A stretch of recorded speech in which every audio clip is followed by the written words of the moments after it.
Assalamualaikum dan selamat sejahtera buat semua yang menonton video ini. Saya dan rakan-rakan akan membincangkan isu pemanasan global yang sering menjadi pembicaraan utama masyarakat hampir di seluruh dunia. Bagi mereka yang masih kurang jelas dengan apa yang dimaksudkan pemanasan global ialah peningkatan suhu atmosfera bumi secara berterusan akibat daripada kesan rumah hijau yang melibatkan penambahan gas karbon dioksida dan bahan pencemar lain. Jika dahulu perubahan iklim berlaku dalam tempoh 10,000 tahun, tetapi kini perubahan iklim berlaku dalam tempoh 100 tahun sahaja. Ini bermakna saban hari bumi kita mengalami peningkatan suhu yang lebih cepat berbanding sebelumnya.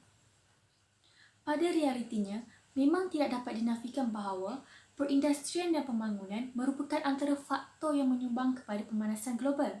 Jika kita lihat, banyak negara kini berlumba-lumba membina bangunan pencakar langit kerana ingin menonjolkan kehebatan dan reka bentuknya yang unik.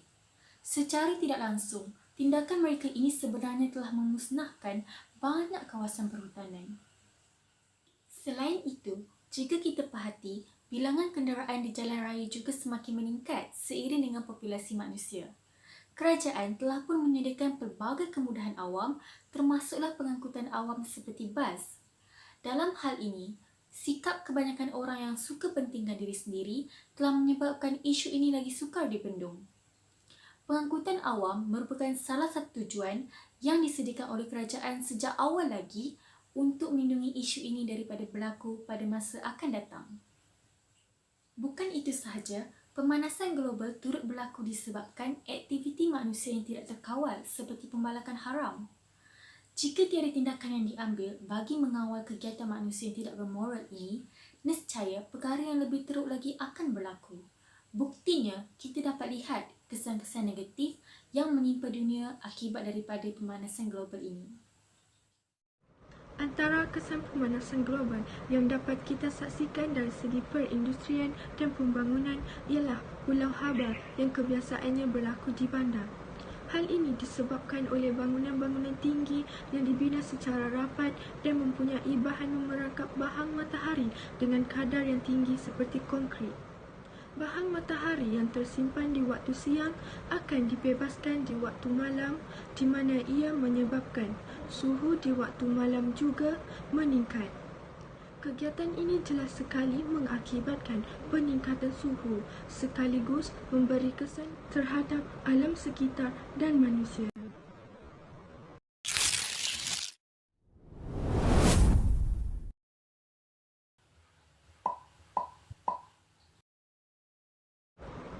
Selain itu, jika kita lihat pertambahan bilangan kenderaan yang banyak boleh mengakibatkan pencemaran udara.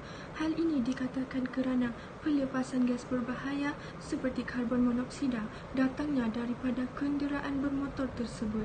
Sekiranya kenderaan yang digunakan tidak diselenggara dengan baik, keadaan akan bertambah teruk kerana kenderaan tersebut akan mengeluarkan asap yang berlebihan.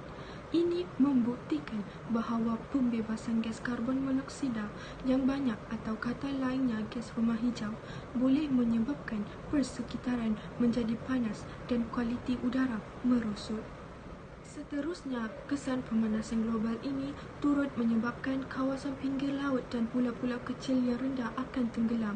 Hal ini berpunca daripada pencairan ais di kutub akibat suhu bumi menaik secara mendadak. Contoh yang boleh kita ambil ialah pencairan ais yang berlaku di Greenland, di mana kejadian ini menimbulkan kesusahan terhadap orang ramai kerana ais pulau ini dikatakan lebih cepat mencair. Oleh itu, bolehlah dikatakan fenomena ini membuka mata kita semua bahawa pemanasan global ini bukanlah suatu perkara yang boleh diambil ringan kerana impaknya turut memberi kesan kepada generasi akan datang. Oleh itu, semua pihak perlu melakukan anjakan paradigma bagi melaksanakan langkah-langkah untuk mengurangkan kesan pemanasan global ini. Antara langkah yang boleh kita lakukan adalah dengan mengamalkan prinsip pembangunan lestari.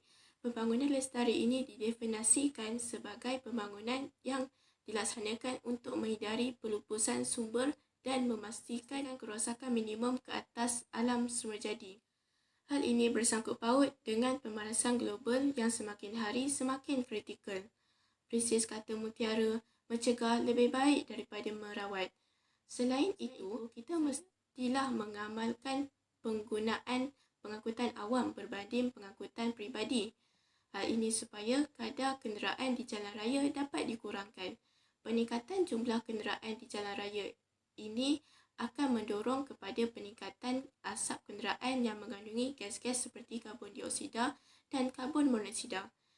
Kedua-dua gas ini merupakan gas rumah hijau yang mampu menyebabkan kesan rumah hijau.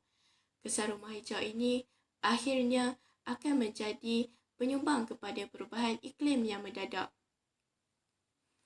Langkah terakhir yang saya ingin suarakan adalah dengan menanam pokok dengan lebih banyak.